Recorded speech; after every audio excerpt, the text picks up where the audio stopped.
오늘은 느헤미야 강의 6번째 시간입니다. 내부의 갈등을 해소하려면 어떻게 해야 할 것인가에 대하여 말씀을 드리겠습니다.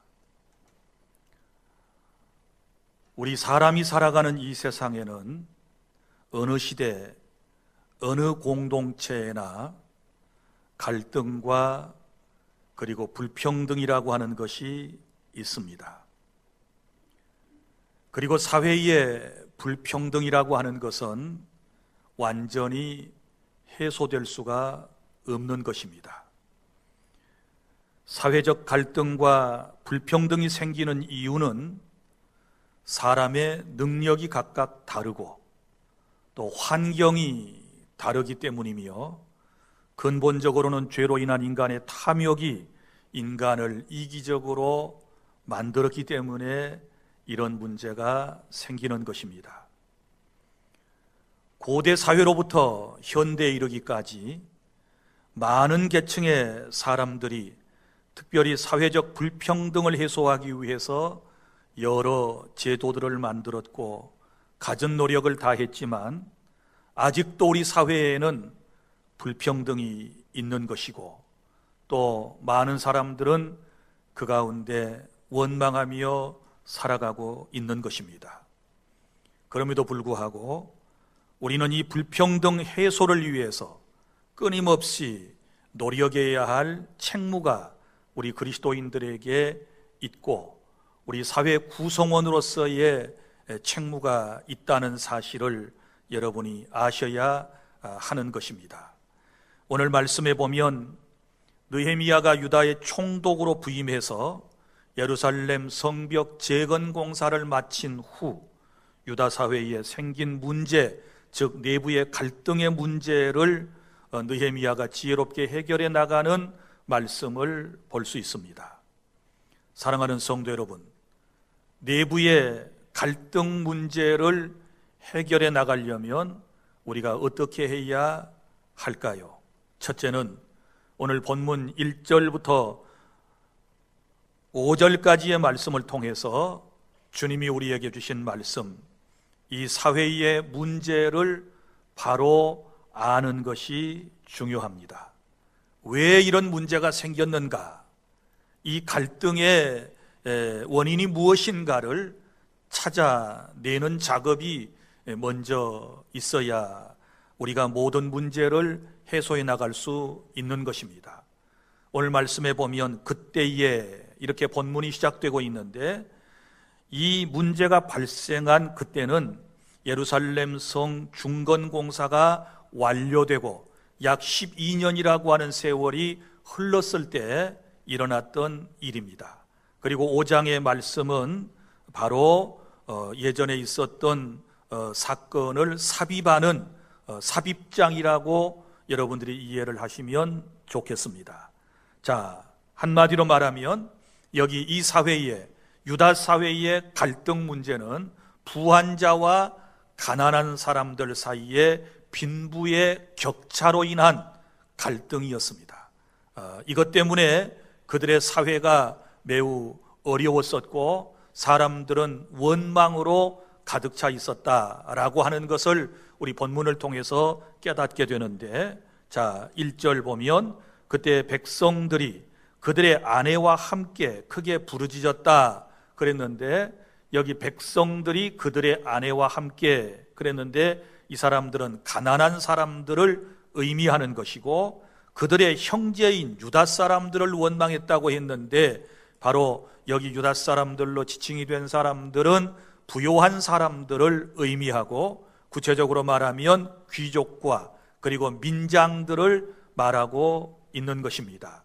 그들이 원망한 내용을 하나씩 살펴보면 2절에 어떤 사람은 말하기를 우리와 우리 자녀가 많으니 양식을 얻어먹고 살아야 하겠다 하고, 이렇게 불평을 하고 있습니다. 식구는 많은데 설상가상으로 흉년간이 들어서 먹을거리가 없게 되었다, 먹거리가 부족하게 되었다라고 하는 데 대한 불평을 쏟아내고 있는 것입니다.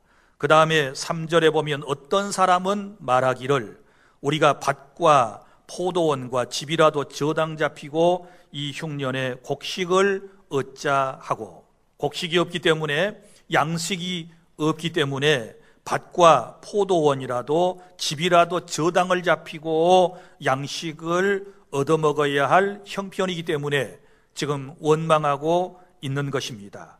그리고 4절에 보면 또 어떤 사람은 말하기를 우리는 밭과 포도원으로 돈을 빚내서 왕에게 세금을 바쳤도다. 설상가상으로 먹고 살기도 힘든 판국에 세금을 낼 돈이 없어서 밭과 포도원으로 돈을 빚내어서 왕에게 세금을 내게 되었으니 원망이 아니 나올 수가 없는 것이지요. 그리고 5절 말씀에 보면 우리 육체도 우리 형제의 육체와 같고 우리 자녀도 그들의 자녀와 같거늘, 이 말은 우리가 같은 유대인들이고 같은 동족들임에도 불구하고 이제 우리 자녀를 종으로 파는도다. 자, 너무 먹고 살기 힘드니까 이제 종으로 자식을 팔게 되었다는 얘기고, 또 돈을 받아야 할 사람들은 변제할 능력이 없는 사람의 자식들을 종으로 데려갔다라고 하는 말입니다. 우리 딸 중에 벌써 종된 자가 있고 우리의 밭과 포도원은 이미 남의 것이 되었으나, 그러니까 아들 딸들이 다 빚대로 넘어갔고, 그리고 밭과 포도원은 이미 이제 남의 것이 되었다, 이렇게 말합니다. 그런데 여기 보면 우리에게는 아무런 힘이 없도다 하더라. 여기 아무런 힘이 없다라고 하는 말은 그것을 되살만한, 넘어가 버린 토지를 되사야 되는데 그럴 만한 재정적인 능력이 없다. 그래서 결국은 이 사람들의 원망의 내용은 경제적 어려움, 빈부의 격차에 의한 그런 원망과 불평이었고 갈등이었다라고 하는 것을 알 수 있습니다. 그런데 이 문제를 근본적으로 따져보면 여기 부요한 사람들, 소위 귀족과 민장이라고 소개되고 있는 이 가진 자들이 하나님의 말씀을 실천하였지 못하기 때문에 이런 문제가 생긴 것입니다.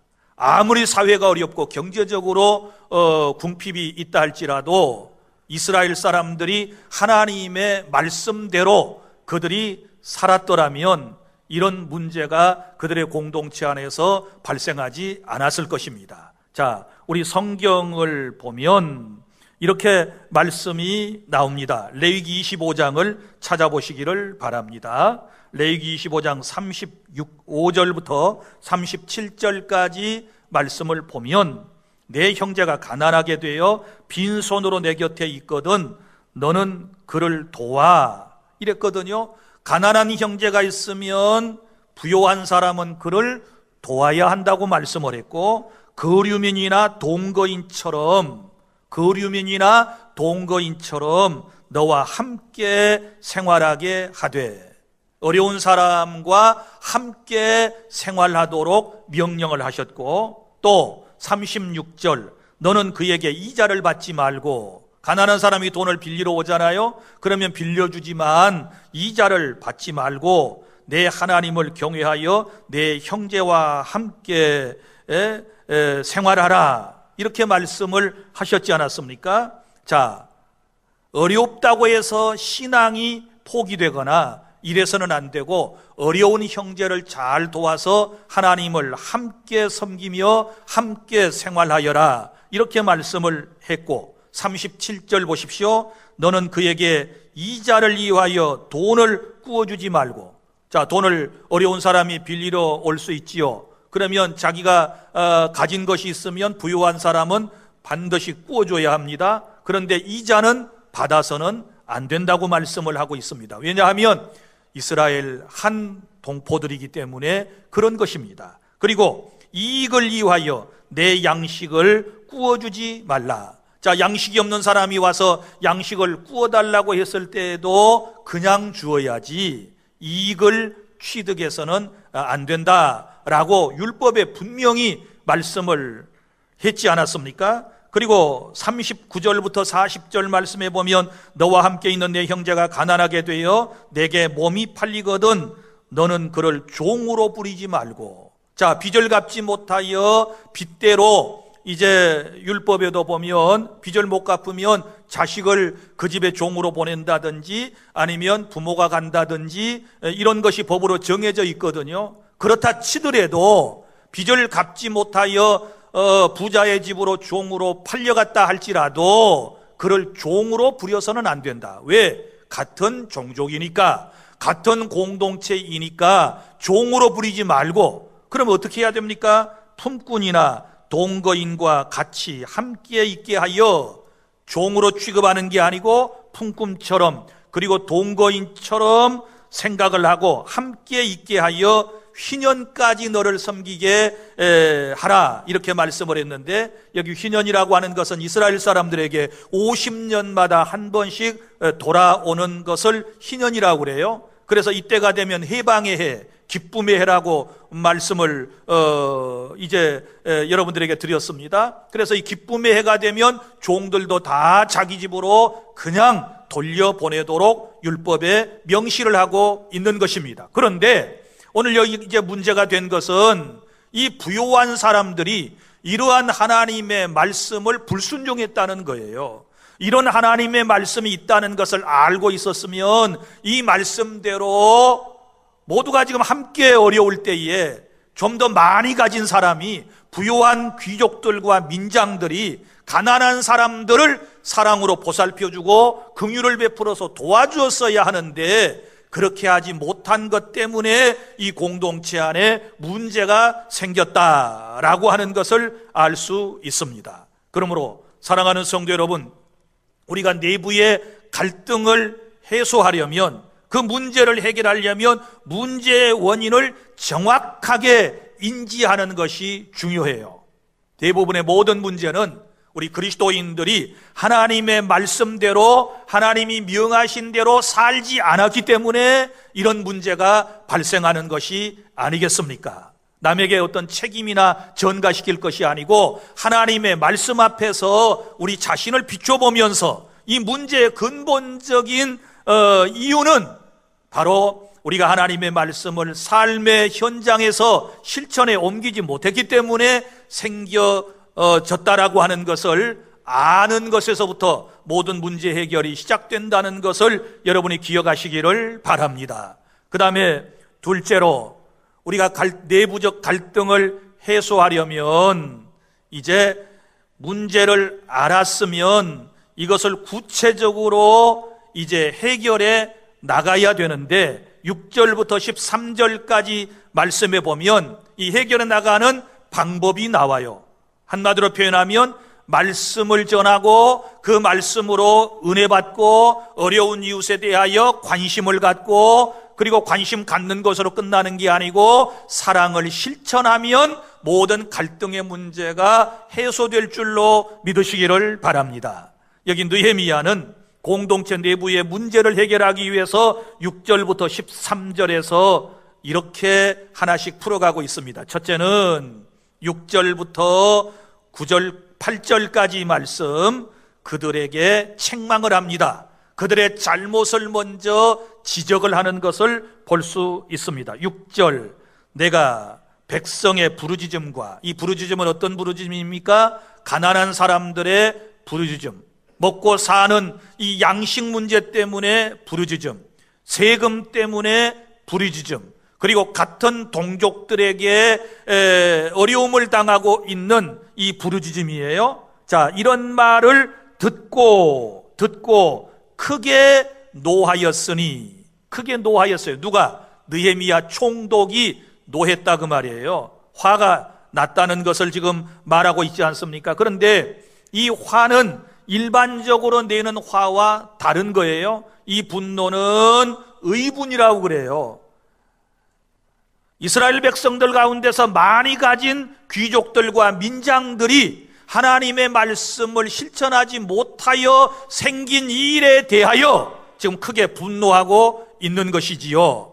그런데 여러분, 분노심이 우리 안에 아무리 좋은 분노, 의분이 올라온다 할지라도 이걸 잘 다스리는 것이 지혜예요. 진정한 리더십을 가진 사람은 이 분노의 감정을 잘 다스리는데 그 다음 절 7절을 보세요. 깊이 생각하고, 화가 나면 깊이 생각하고, 아무리 의로운 일에 대하여 불의한 일에 대하여 분노가 생겼다 할지라도 깊이 생각해야 돼요. 이런 지혜가 여러분들에게 있기를 바랍니다. 깊이 생각한 다음에 어떻게 합니까? 7절에 귀족들과 민장들을 꾸짖어 그들에게 이르기를 너희가 각기 형제에게 높은 이자를 취하는도다 하고. 자, 그러니까 이 귀족들과 민장들은 부유한 사람들인데 그들의 잘못이 무엇입니까? 아까 1절에서 5절에서 말씀한 바와 같이 어려운 형제들에게 돈을 빌려주고 높은 이자를 취득하였다. 이것이 문제예요. 높은 이자를 취하는도다. 그래서 먼저 잘못을 지적을 하는 것을 볼 수 있습니다. 뭐가 잘못되었는가를 지금 책망하고 있는 말씀이지요. 그런데 이러한 문제를 사적으로 총독의 어떤 권한으로 개인적으로 해결하려고 하는 게 아니라 공적으로 이 문제를 해결하려고 하는 느헤미야의 리더십을 볼 수 있어요. 그래서 그 다음에 보면 대회를 열고 그들을 쳐서 이렇게 말씀을 하고 있습니다. 자, 공개적으로 그들을 꾸짖을 필요가 있었다. 쳤다는 말은 꾸짖었다라고 하는 말씀인 거예요. 자, 그리고 8절에 보면 이렇게 또 설명을 합니다. 그들에게 이르기를 우리는 이방인의 손에 팔린 우리 형제 유다 사람들을 우리의 힘을 다하여 도로 찾았거늘. 그러니까 포로로 잡혀갔든지 혹은 이제 유대인으로서 이방인들에게 빚을 가지고 그 빚대로 넘어간 사람들을 유대인들이 형제를 발휘해서 자기들이 돈을 내 가지고 그 사람들을 다시 뭐예요? 찾아왔다 그 말이에요. 찾아왔습니다. 그런데 너희는 너희 형제를 팔고자 하느냐? 지금 우리는 이방 사람에게 팔린 사람을 사왔는데 너희들은 너희 형제를 팔고자 하느냐? 더구나 우리의 손에 팔리게 하겠느냐? 우리의 손에 팔리게 하겠느냐? 우리가 팔아서야 되겠느냐? 우리가 우리에게 아무리 빚을 졌다고 그래서 형제를 종으로 데려가고 팔고 하는 이런 일이 있어서야 되겠느냐? 그러니까 그들이 할 말이 있어요, 없어요? 없어요. 그래서 그들이 잠잠하여 말이 없기로. 여러분, 다른 사람에게 말이 더 이상 나오지 않게 하려면 이렇게 논리정연하게 말을 할 수 있어야 하는 거예요. 전곡을 딱 찔러서 책망을 하게 되니까 이 부요한 사람들이 더 이상 할 말을 잃었다. 아무도 대꾸하지 못했다라고 성경은 말씀을 하고 있지 않습니까? 자, 그리고 난 다음에 보십시오. 이제는 두 번째 방법으로 책망만 하고 끝나는 게 아니고 9절부터 11절까지는 권고하며 대안을 제시하는 겁니다. 여러분, 사회의 모든 갈등 문제, 교회 공동체의 모든 문제, 가정의 모든 문제를 여러분이 해소해 나가려면, 해결해 나가려면 책망하고 그 다음에는 권고하면서 대안을 제시해 나가야 하는 거예요. 이제 어떻게 해야 이 문제가 해결되는지에 대하여 가르쳐 줘야 하는 것입니다. 먼저 9절에 보면 내가 또 이르기를 너희의 소행이 좋지 못하도다. 너희의 소행이 좋지 못하다 이렇게 말하고 우리의 대적 이방 사람의 비방을 생각하고. 자, 우리가 이렇게 어려움 가운데서 어려움 당한 형제에게 고리대금업자가 되고 이렇게 우리가 저 사람들을 힘들게 하면 저 안 믿는 사람들이 우리에 대하여 뭐라고 얘기할 것인가? 이방 사람들에게 비방거리가 되지 않겠느냐라고 먼저 설득을 합니다. 그리고 그 다음에 보세요. 우리 하나님을 경외하는 가운데서 행할 것이 아니냐. 우리는 하나님을 믿는 민족이기 때문에, 하나님을 믿는 사람들이기 때문에 우리는 하나님을 경외하는 마음을 가지고 이 문제를 해결해야 한다, 이렇게 말씀을 하고 있는 것입니다. 사랑하는 성도 여러분, 우리의 가정에, 우리의 교회 안에, 우리의 직장에, 이 사회 공동체 안에 여러 가지 문제, 갈등, 이런 일이 생길 수 있습니다. 이때 우리는 늘 한 가지 깊이 우리의 마음속에 새겨두어야 할 말씀이 있는데, 내가 행하는 이것을 이방 사람, 믿지 않는 사람이 보고 있다. 나는 하나님을 경외하는 사람이다 라는 것을 항상 염두에 두고, 가정에서도 직장에서도 교회에서도 우리가 그런 마음을 가지고서 모든 일을 풀어가려고 해야 될 줄로 믿으시기를 바랍니다. 세상 사람들과 똑같이 해버린다면 세상 사람들에게 비난을 받게 될 것이고, 그것은 하나님을 경외하는 마음이 아니라는 것을 여러분이 깨달을 수 있기를 바랍니다. 그러면서 10절에 이렇게 말씀을 합니다. 나와 내 형제와 종자들도 역시 돈과 양식을 백성들에게 구워주었거니와. 여기 예레미야도, 그리고 예레미야의 형제들도 종자, 따를 종자예요. 종자는 느헤미야와 함께하고 있는 관원들을 의미하고 있어요. 그래서 나, 느헤미야, 그리고 형제들, 그리고 관원들 역시 돈과 양식을 백성들에게 구워주었다 그랬는데, 여기서 말하는 구워주었다는 말은 율법대로 아무런 이자도 받지 아니하고 대가도 바라지 아니하고 구워주었다라고 하는 것을 지금 말하고 있는 것입니다. 우리가 그 이자를 이제 받기를 그치자. 우리도 그렇게 했으니 우리 모두가 다 함께 이제 저 어려운 사람들에게 돈 빌려주고 이자 받는 것을 그치자, 이렇게 설득을 하고 있는 것입니다. 자, 이것은 이제 대안이에요. 대안. 무조건 책망만 하고 끝내는 것이 아니라 이제 앞으로 어떻게 해야 한다라고 하는 것을 지금 소소하게 설명을 하면서 이렇게 말합니다. 결단을 촉구하죠. 11절. 그런즉 너희는 그들에게, 그들은 누구예요? 빚진 사람들에게, 가난한 형제자매들에게 오늘이라도, 공동번역 성경에는 당장에 이렇게 표현하고 있는데, 오늘이라도 당장 그들의 밭과 포도원과 감람원과 집이며 너희가 구워준 돈이나 양식이나 새 포도주나 기름의 100분의 1을 돌려보내라 하였더니, 자, 당장에 이제 우리가 다 저당 잡힌 것들 돌려주자, 이렇게 이제 대안을 제시하게 되었던 것입니다. 할렐루야. 자, 이렇게 이제 대안을 분명하게 해주었고 또 설득을 하게 되었을 때, 그 다음에 세 번째는 12절부터 13절 반응입니다. 바로 이 부요한 사람들의 반응, 귀족들과 민장들이 어떻게 반응했는지를 보여주고 있는데, 12절 그들이 말하기를 우리가 당신의 말씀대로 행하여 돌려보내고. 할렐루야. 느헤미야가 말한 대로 다 원상복귀 시키겠다는 것입니다. 그들에게서 아무것도 요구하지 않겠습니다, 이렇게 말해요. 이제 이자도 받지 않겠습니다. 빚독촉도 하지 않겠습니다. 아무것도 요구하지 않겠습니다 하기로, 그 다음에 중요한 건 이렇게 결심하고 사람인지라 또 마음이 변덕스러워서 마음이 달라질 수 있잖아요. 그래서 느헤미야가 어떻게 하느냐, 제사장들을 불러요.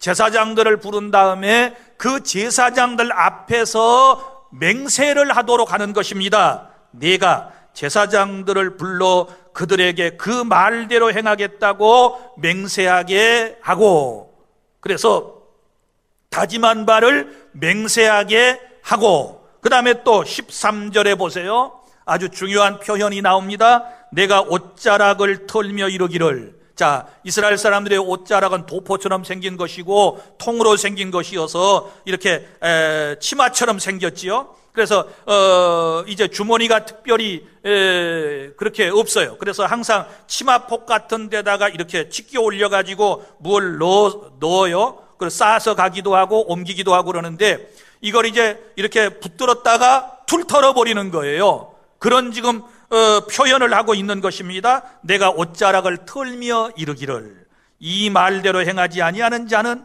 너희들이 약속한 대로 다 가난한 사람을 위하여 원상복귀하지 아니하게 되면 모두 하나님이 또한 이와 같이 내가 지금 하는 것처럼 그 집과 산업에서 털어버리실지니.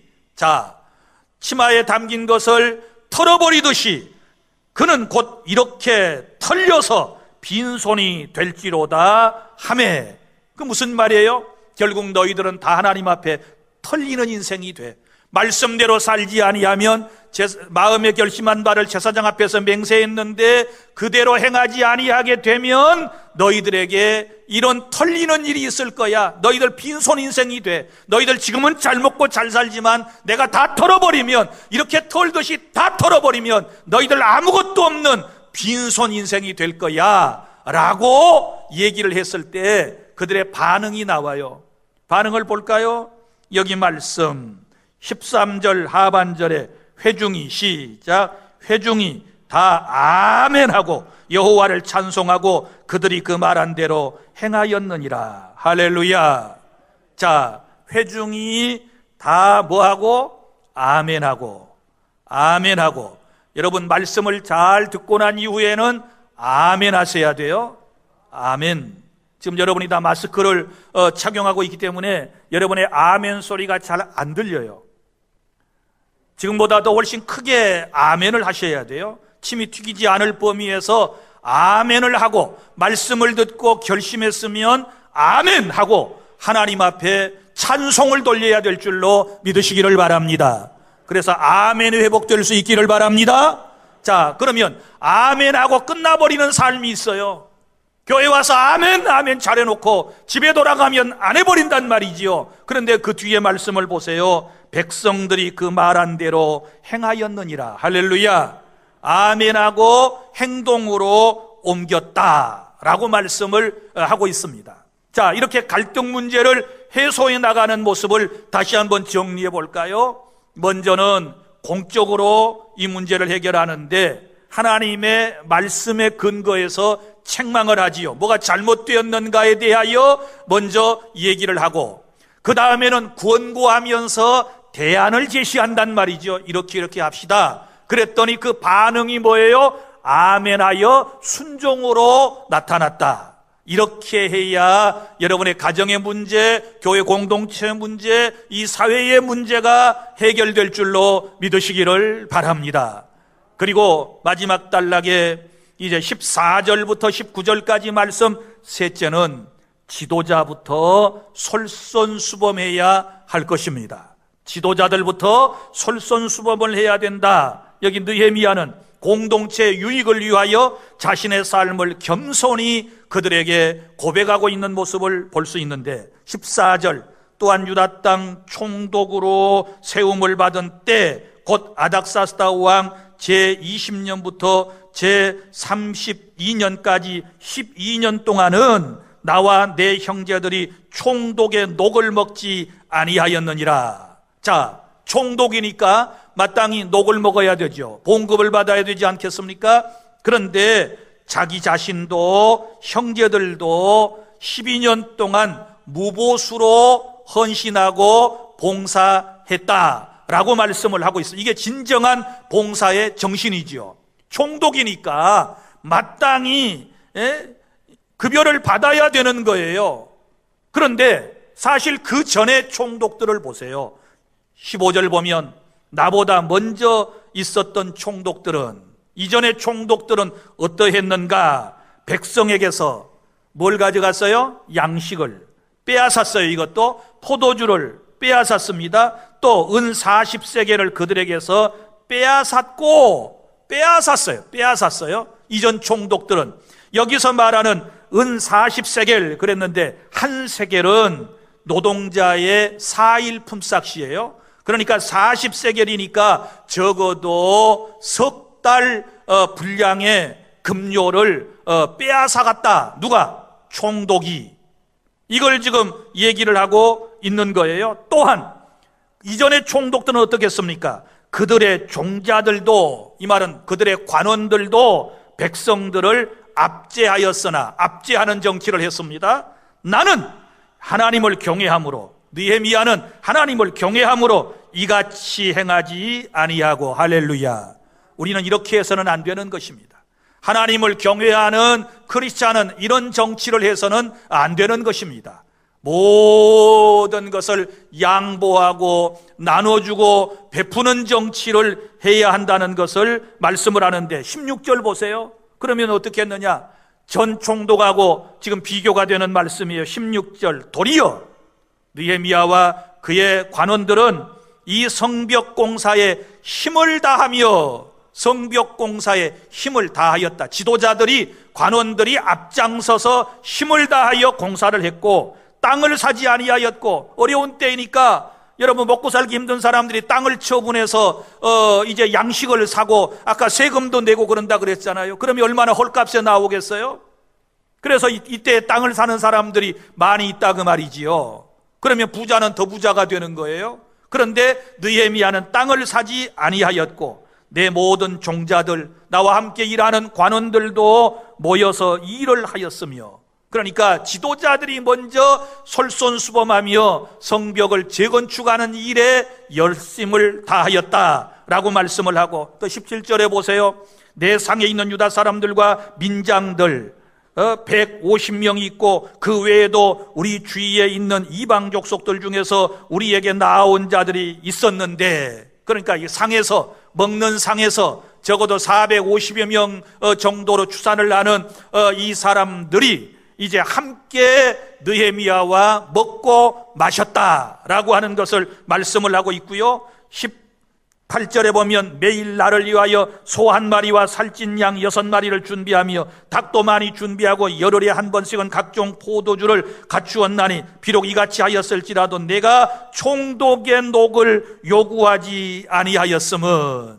자, 이렇게 자기와 함께하고 있는 관원들, 그리고 심지어 이방 사람들까지도 함께 식탁에 앉아 먹고 마실 수 있는 그런 은혜를 베풀었다. 얼마나 서민적인 리더십을 가진 총독이었는가를 알 수 있고, 또 자기와 함께 일하고 있는 사람들을 특별히 챙기는 모습을 갖게 돼요. 그래서 느헤미야 한 사람뿐만 아니라 그를 따르는 종자라고 표현된 이 관원들도 모두가 다 함께 이런 아름다운 모습을 살아가는 것을 우리에게 보여주고 있지 않습니까?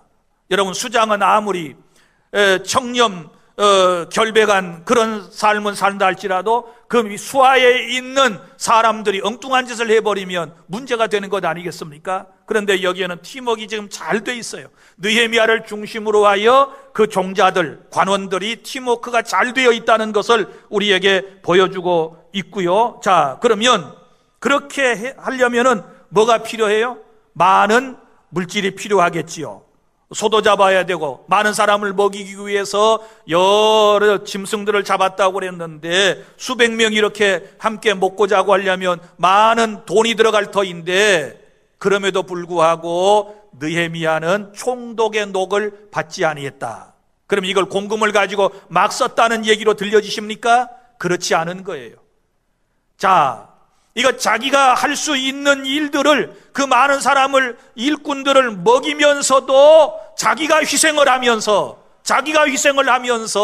지금 이렇게 모든 사람을 인솔해 나가는, 리더해 나가는 지도자의 모습을 보여주었는데, 왜 그렇게 했을까요? 이 백성의 부역이 중함이었더라. 자, 내가 그렇게 녹을 받지 아니하고 요구하지 아니하였으면 이 백성의 부역이 중함이었더라. 백성이 저렇게 고생하고 있는데, 성을 재건축한다고 저렇게 힘들어하고 있는데, 내가 어떻게 백성들에게 내 녹을 요구한단 말인가? 여러분, 총독이 급료를 받으려면 백성들이 뭘 내야 돼요? 세금을 내야 되지 않겠어요? 그럼 세금을 내어야 총독에게 주지 않겠습니까? 그래서 결국은 느헤미야는 자기의 녹을, 자기의 급료를 받지 아니하고 봉사했다. 이건 지도자로서의 모범적인 모습을 우리에게 보여주고 있는 것입니다. 우리가 하나님의 일을 할 때 이것저것 다 챙기고 하면 어찌 되겠습니까? 우리가 백성을 위하여 일한답시고 이것저것 다 챙기면 어떻게 되겠습니까? 자기의 이익만을 위하여, 자기 먹고 살려고 우리가 일을 하게 되면 어떻게 나라와 민족의 지도자가 되며 교회 안에 지도자가 될 수 있겠습니까?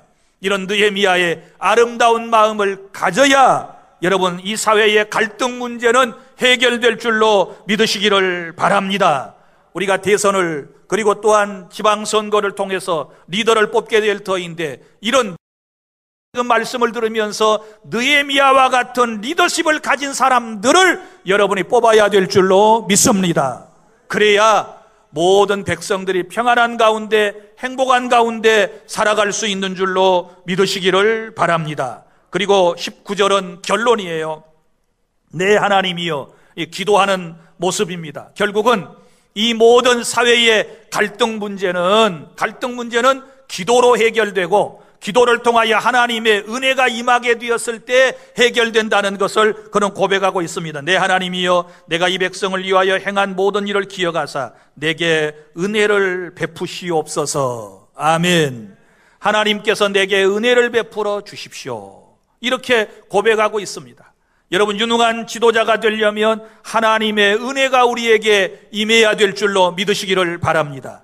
우리가 정치 지도자들을 위하여, 교회의 지도자를 위하여 기도할 때마다 하나님, 저 사람에게 은혜를 베풀어 주십시오, 하나님의 은혜를 베풀어 주십시오 라고 기도해야 될 줄로 믿으시기를 바랍니다.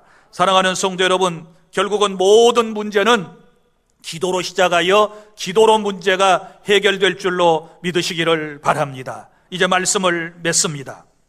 느헤미야는 공동체의 갈등과 불평등 문제가 해결되는 것은 오직 하나님의 은혜임을 고백하며 그는 기도하고 있는 것입니다. 그래서 공동체 내부의 갈등 문제를 해결하기 위해서 먼저는 문제의 원인이 무언가를 정확하게 그는 지금 보고 듣고 인지하고 있다라고 하는 것입니다. 백성의 소리를 들었어. 듣고 화를 냈다 그랬잖아요. 그러니까 정확하게 보고 들어야 되는 거예요. 문제를 인지해야 돼요. 그런데 그 문제가 어디서부터 왔다고요? 결국은 하나님의 말씀을 따라 살지 못했기 때문에. 누가? 부자들이. 구약성경의 율법에 기록된 대로 가난한 사람들을 그대로 대했더라면 이런 문제가 안 생겼을 터인데, 말씀에서 벗어났기 때문에 이런 문제가 생겼다는 것을 알았고, 그래서 그 문제를 해결하기 위하여 하나님의 말씀으로 상기시키면서 그들을 책망하고, 그리고 그들에게 대안을 제시하고 결단을 촉구하며, 그리고 지도자들이 먼저 솔선수범해서 사회의 모든 문제를 극복해 나가는 이런 아름다운 모습을 볼 수 있으니, 우리 주 안에 속해 있는 모든 성도들, 정치인들, 이 말씀 따라서 사회적 모든 갈등과 그리고 불평등의 문제, 이것을 지혜롭게 해결해 나가고 하나님의 은혜 가운데 평화와 안녕과 질서가 임하는 우리 교회와 여러분의 가정과 이 나라, 이 민족 공동체가 될 수 있기를 바라고, 지도자를 뽑을 때는 항상 오늘 이 말씀을 염두에 두고 어떤 사람이 바로 느헤미야와 마음과 같은 사람인가를 잘 기도하며 판단해서 귀한 일꾼을 뽑는 그런 지혜가 여러분 모두에게 있기를 바랍니다. 기도하겠습니다.